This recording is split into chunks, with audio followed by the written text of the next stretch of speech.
Hello, Internet, and all your collectives to this little vlog series, The Phantom Perspectives. I'm Samuel Johnson. And I'm Haley Faye. And I'd like to thank you for joining this day. For today's episode is one you won't want to miss. It's episode 29, The Fright Before Christmas. And that's the end of the rhyming. We're not doing that for this vlog. I just thought we'd do it for that one. But this is a Christmas episode. 1 week late, but whatever. No, I think we're 2 weeks late now. No. I was going to do the Christmas episode last week, but then... 2 weeks late for Christmas, that is. Or 12 months. No, we're just a week late. I'm not even going to make that joke. This was supposed to be last week. We had to delay because of weather. Yeah. Ultimate Enemy I'm willing to do without her, but Christmas episode, no.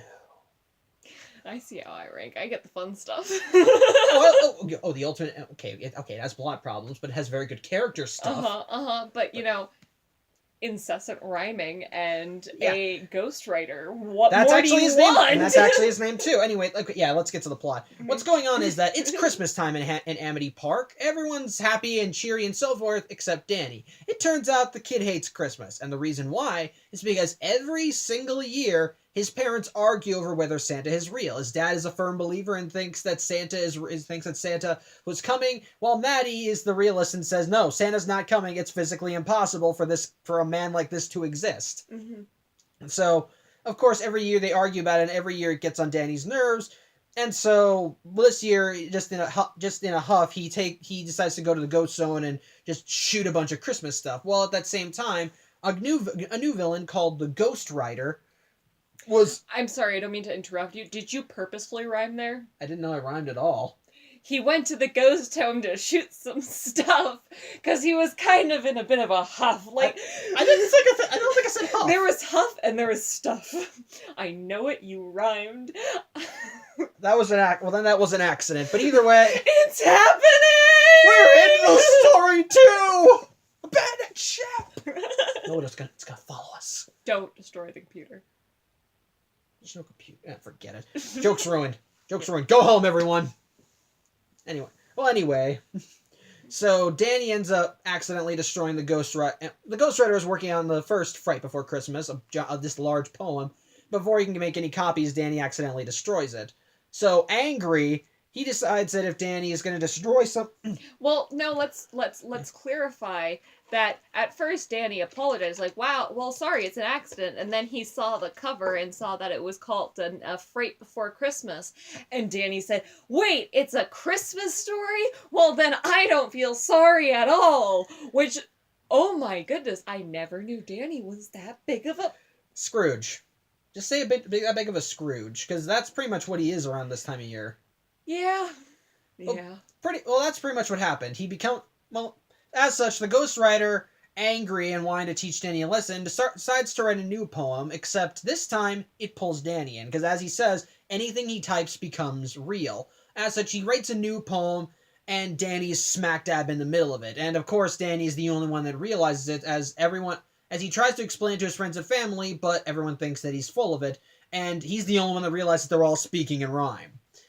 And as such, the Ghost Rider tells Danny in rhyme that the only way he can get out of this is if he's able to learn his lesson, and Danny, of course, just wants to get out of this, and so the Ghost Rider, still kind of spiteful, decides that he's going to screw around with Danny, as he turns a bunch of reindeer into ghost reindeer. He causes all these presents to come out, and attack everyone, and he pretty much makes it look like that Danny's the responsible party, because he's just being a bit of a Scrooge. We also learn that Sam's family is Jewish. Which I never knew. Yeah. So that's another funny thing I liked. This is the only time of year where she's just cheery. Yeah, no, I do like when they opened up and Sam was like, "Hello, everyone! Happy holidays! Nice to see ya." Oh my goodness, I was worried. Like, something's not right. My first thought was, there's something wrong with her. Even one of the kids thought that. Like, she said happy holidays to this one kid, and he's like, "You're happy? What's going on?" And that's just kind of nice. That was just kind of nice. But pretty much, Danny is just getting all the blame shifted on him thanks to the Ghost Rider, and as such, at first, his first plan is just to hide it out, because he realizes no matter where he goes, this curse is probably going to stay with him. Well, if it involves Christmas, maybe he can just go to a place where their Christmas isn't celebrated.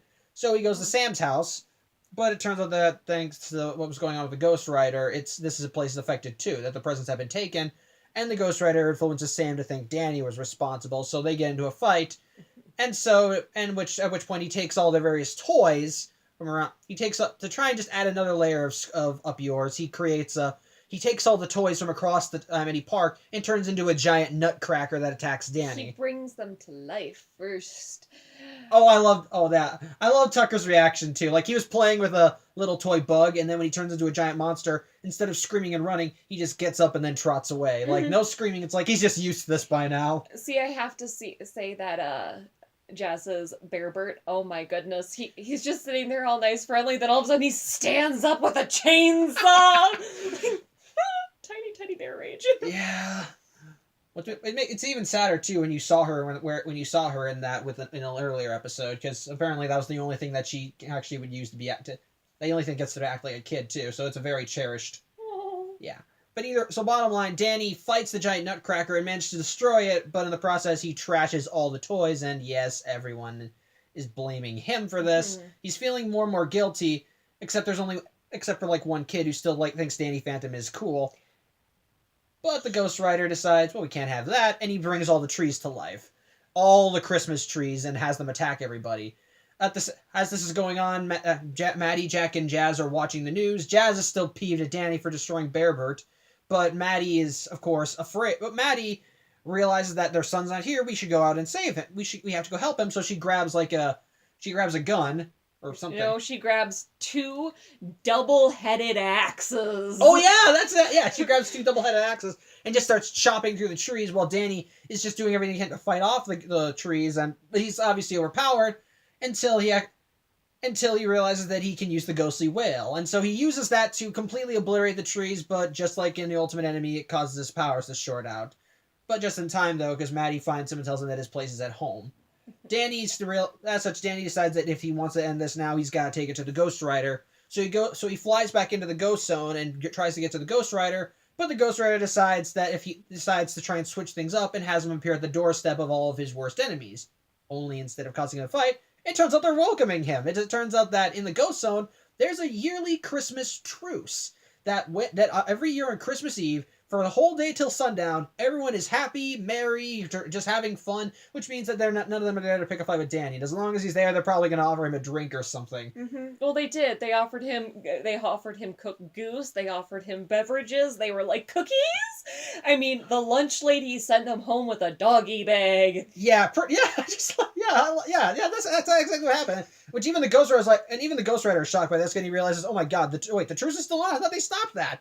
And that's actually how Danny gets all the ghosts to do that, because they're actually very willing to defend this truce. And so when Danny says, the Ghost Rider is not upholding the truce, he's trapped me in a poem, their response is, oh really? And so he leads a charge into the Ghost Rider's home, but the Ghost Rider changes up so the truce is over and just causes an all-out brawl between everyone. Like, it's not everyone versus Danny, it's everyone versus everyone. It's just a free-for-all. But Danny manages to actually turn things around, because the Ghost Rider is typing as they're going of what's happening. And so Danny pulls out an orange, throws it at an enemy, and unfortunately nothing rhymes with orange. Maybe one word, but no one knows what word it is. There is no word that rhymes with orange. Real word. Yeah, so that stumps the Ghost Rider and causes his spell over Danny and all the ghosts to wear off. And so Danny just beats the crap out of him and destroys his console, but Danny is still rhyming, and he's realizing what's going on. And so as Walker and all the ghosts are taking the Ghost Rider away, he tells them that there are only 2 ways to end this. If I end the story, which I can't because you smashed my console, or if you learn the lesson. So as such, Danny ends up taking the reins for writing the story. And as he's walking through Amity, and so he goes back to Amity Park, he just feels glum and he feels guilty because he feels like he took out all his anger on everyone else when they were just trying to enjoy the holidays. Which he actually kind of was, though there was reason for it. But at the same time, they do feel sorry for him, and he does say, I'm sorry.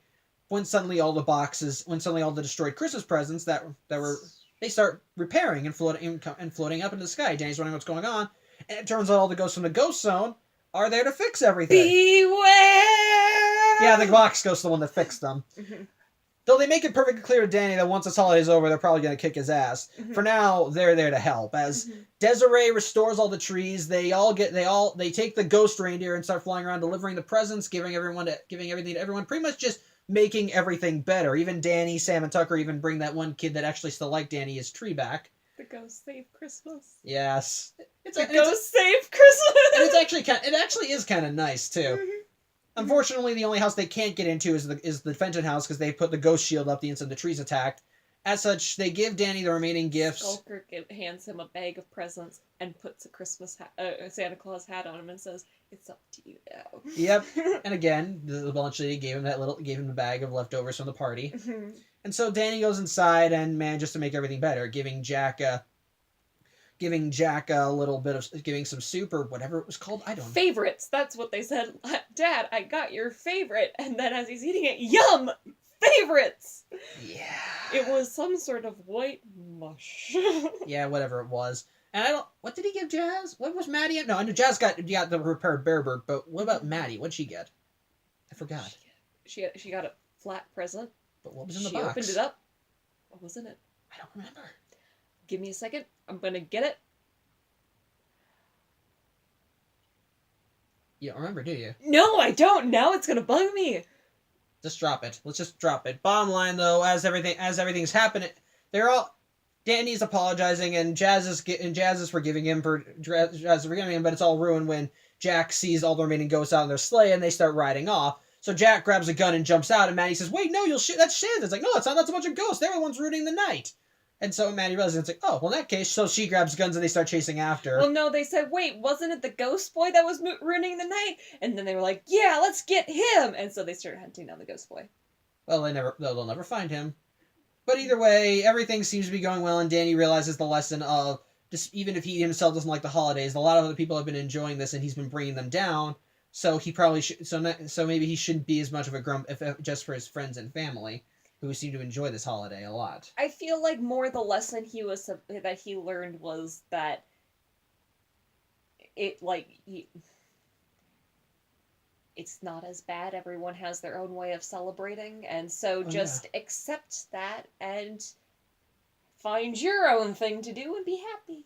Okay, actually, I think that is the real lesson, and it's a good one too. Mm-hmm. As such, when Danny realizes that the story is brought to a close, as he's crowding around his friends, like, "Why are you talking like that? Yeah, it's just weird." And Danny realizes, "We're not rhyming anymore. We're not rhyming anymore." And then it closes off with a ghostwriter in a cell as he closes the book, kind of happy. When you see his cellmate's like this giant thing that inches closer to him, he backs up. And just kind of add insult to injury, Walker is at his cell door, and he holds up an orange, like, "You want an orange?" It's just nice. It's just a nice bit of, it's like, this is what you get for messing with Christmas. It was pretty great. So on the whole, what'd you think of it? I thought it was good. It was good. I did not like I understand is that Danny's supposed to be a Scrooge and everything, but they made him abnormally mean. Like, not even, just not even I dislike Christmas or I hate Christmas, just mean. Like, he destroyed this dude's book, and his response, well, it was a Christmas book, so it probably deserved it. Like, even Scrooge was nicer than that. I wouldn't say that, but Let's put it this way: if you were coming and were like, "I got the Christmas story here to Scrooge," then he would be like, "Have fun with that. It's meaningless words," and then walk away and call it a day. Danny said it deserved to be destroyed. Like, Danny was very mean.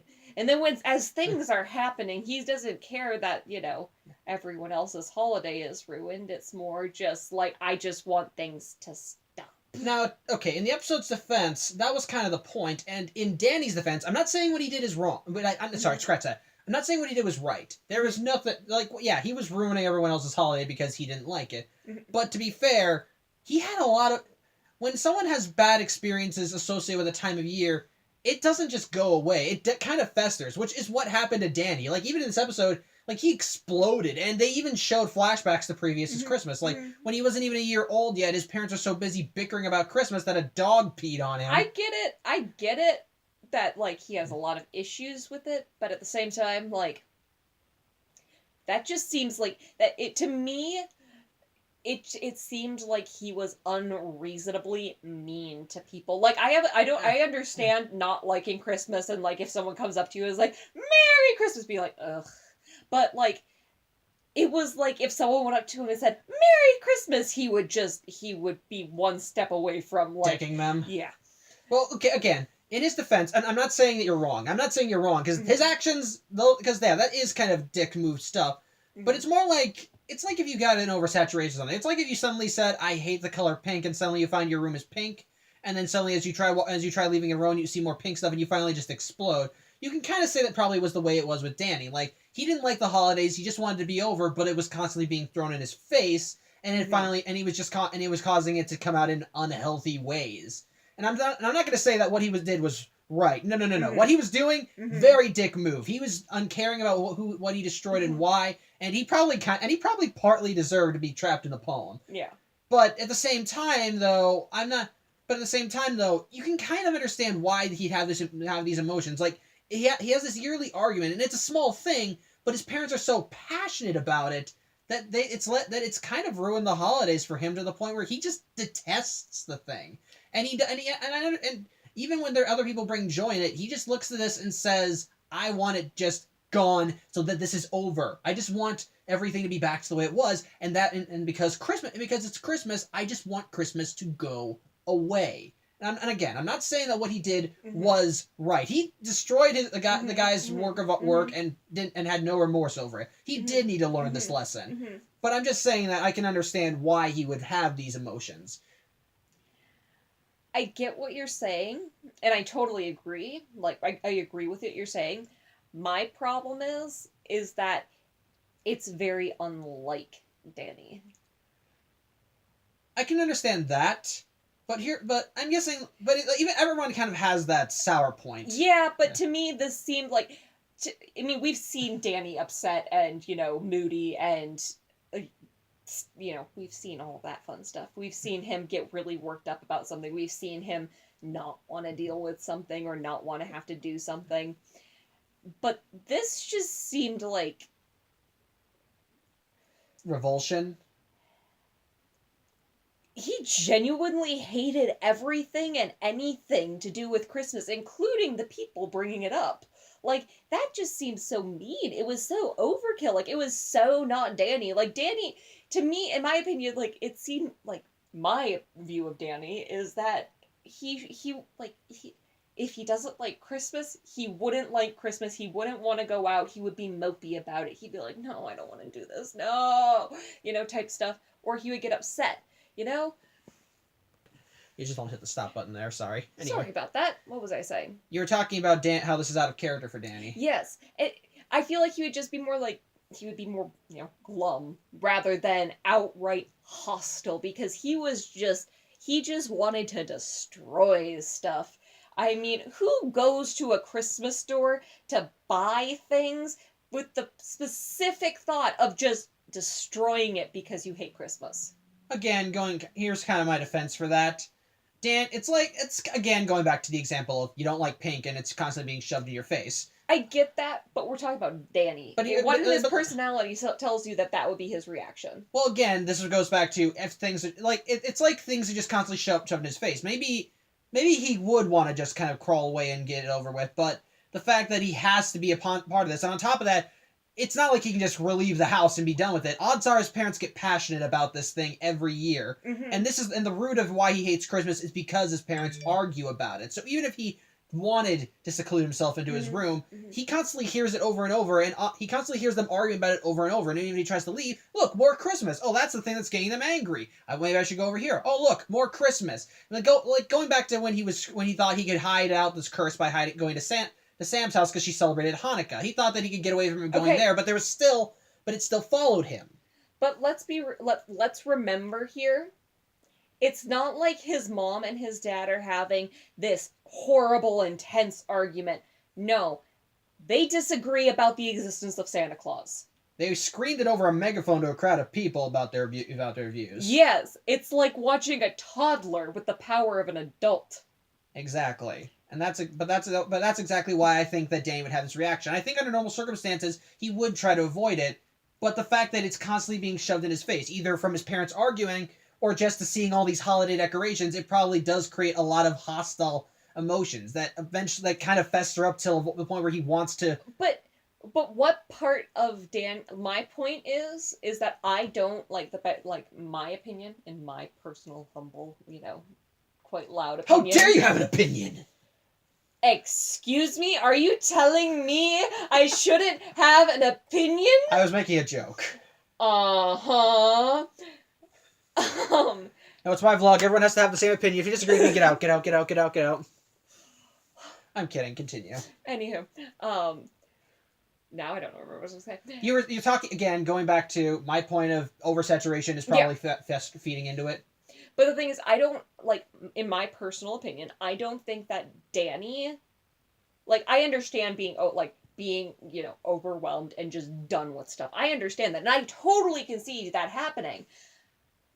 But it wasn't like he was just, done with stuff. It was outright hostility to everything and anything to do with Christmas, even if it was unprovoked.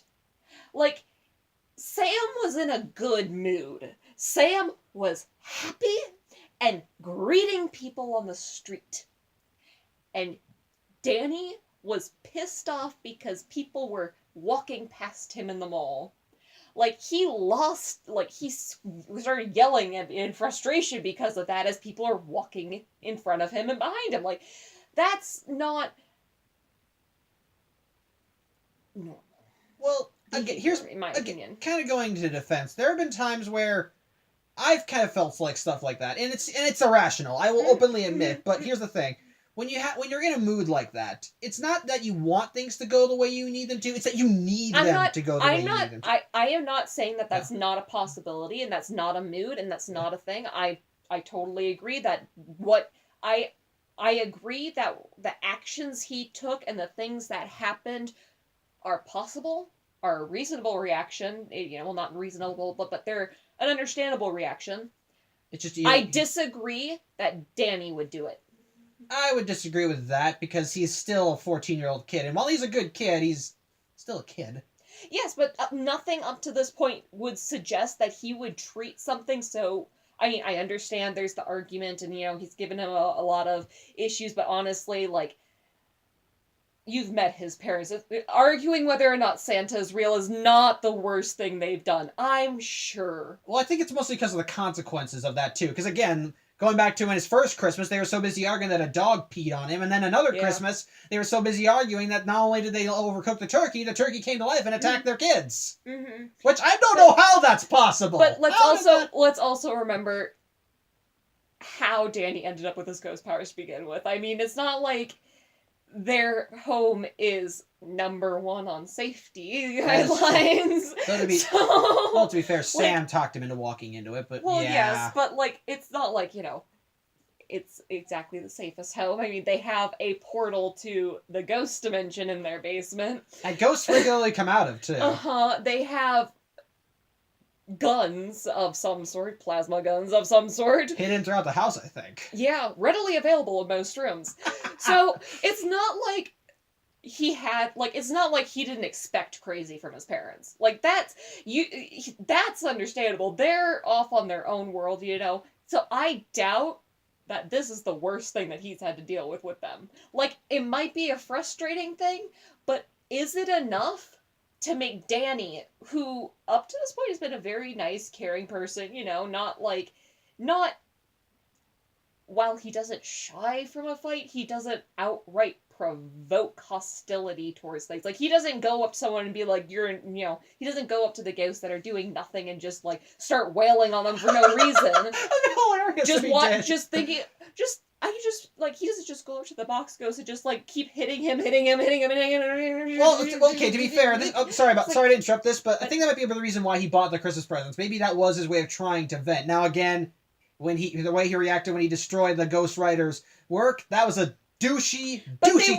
they weren't Christmas presents. That was the thing. Oh, well, that's just it though. That he brought them to the ghost zone and wanted to destroy them. You could easily say that maybe that was him trying to vent his emotions in a place that wouldn't hurt anybody. No, because he said that he went there to escape Christmas because he didn't want to be around it anymore, and that's why it was one of the reasons why it was okay that he destroyed the guy's book, because he didn't want to deal with Christmas anymore. I don't feel like that's a Danny reaction. I don't feel like Danny Fenton would say that, or Danny Phantom. I disagree with that completely. Like, I don't feel like he's going to go out and actively destroy something so freaking arbitrary. Like, it's not even like it's he's sitting there blowing up ornaments. Like, when have you seen him show that much hatred towards something? Well, to be fair, it's apparently once a year, and the rest of the series is not around Christmas. Yeah. So it could be one of those things.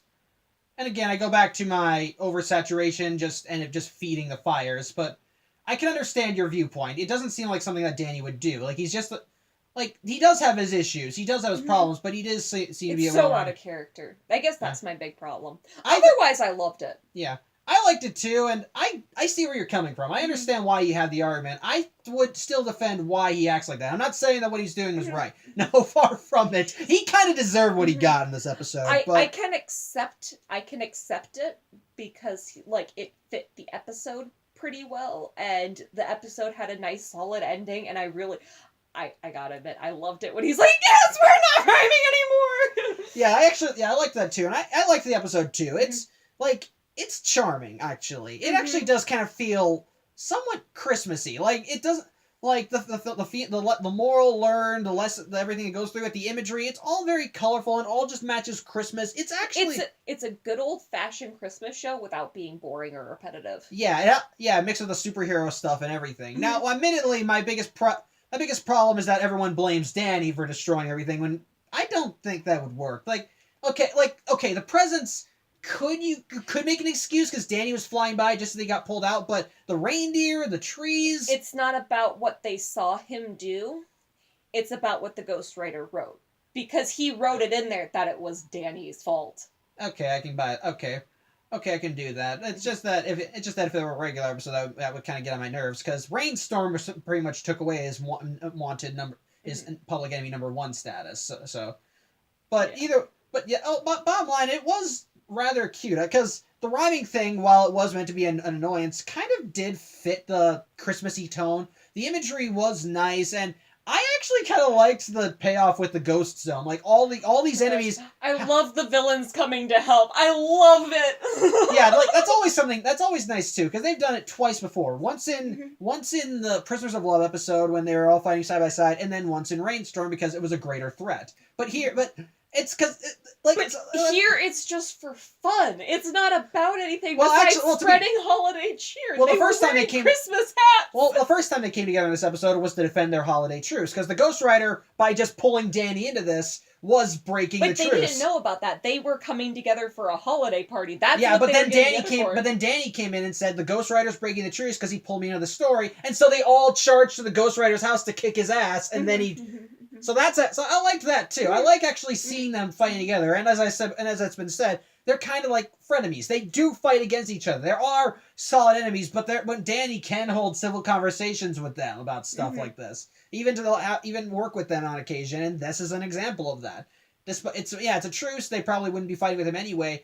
But it's just so nice and cordial. And the fact that they fight side by side to defend this truce, and I love how Walker, Danny's the one that used the orange, and so when the Ghostwriter's in prison, Walker, just to pour salt in the wound, gives him an orange. Yeah, it's like, get that thing away from me. It's amazing and hilarious, and it just works. I feel like, it makes me love the relationship between Danny and his enemies so much better, because like you had said when we were watching, it's kind of more like frenemies, and this shows that this is one of those good times that makes you go, they really are friends, and then they go back to beating each other up, and but it feels wholesome. It kind of reminds me of an episode in the first season. It was the one that introduced Vlad. It was when Vlad brought out Ghost to fight Danny, and Danny got trapped by Skulker. He was when Skulker pulled out a ghost blade to cut his head, he's like, "Oh, well, the blade's new." He's like, "You like it? I had some upgrades." It's just nice. It's just kind of nice. Yeah, I do appreciate it. It also, to me, it makes sense because, like, okay, for like the ghosts, they act like ghosts. They act, how you would expect the ghost to act. The ghost realm or the ghost world, they'll, attack each other and they'll, you know, Yeah. injure each other. It's no big deal. That they kind of treat Danny like that too, and so it's kind of like they really are friends. Kind of. In a way. Yeah, that's kind of how it is. They're ghost friends. Yeah, and that's just kind of how, and I like that. And I mean, again, it does have those moments that maybe kind of, like, again, going back to the stuff with going back to the stuff like everyone hates him. Again, I know Ghost Rider, but still, but it does. I do actually like the moral. Like it is, like you said, just everyone celebrates in their own way. Try and celebrate that, and try and find your own way to celebrate. It's just nice, and I admit I do like seeing Jack and Maddie just charging after all the ghosts in the Santa sleigh. I enjoy the fact that they are full-grown adults and they're arguing about the existence of Santa using scientific evidence. Well, yeah, that's true. Actually, that is true. Which makes sense too. Jack is more of a big kid. Well, of course, it would make sense why he would believe in Santa, but he actually tries to. But then on the end, when they flip. Yeah. The flip only lasts for like a second before they realize, oh wait, those are ghosts? Blast them! But no, they weren't going after the ghost, they were going after Danny. I think. They went after the ghost boy, because that's who was in trouble for all of the stuff, and so they were like, no, we should get the ghost boy, because, they're slow on the... They're slow on the uptake. Yeah. Again, going back to the Ultimate Enemy, one of my favorite lines was when Dark Danny was revealed by Jazz, and his parents pull out the guns and they say, "Where is he? Where's our son? What are you doing with our boy?" Dark Danny laughs and says, "I am your boy." And then he says, "Look at you guys. You two are the foremost ghost experts in the world, and you couldn't even tell that your own son was part ghost." To which Jack says, "For the record, I blame you," to Maddie.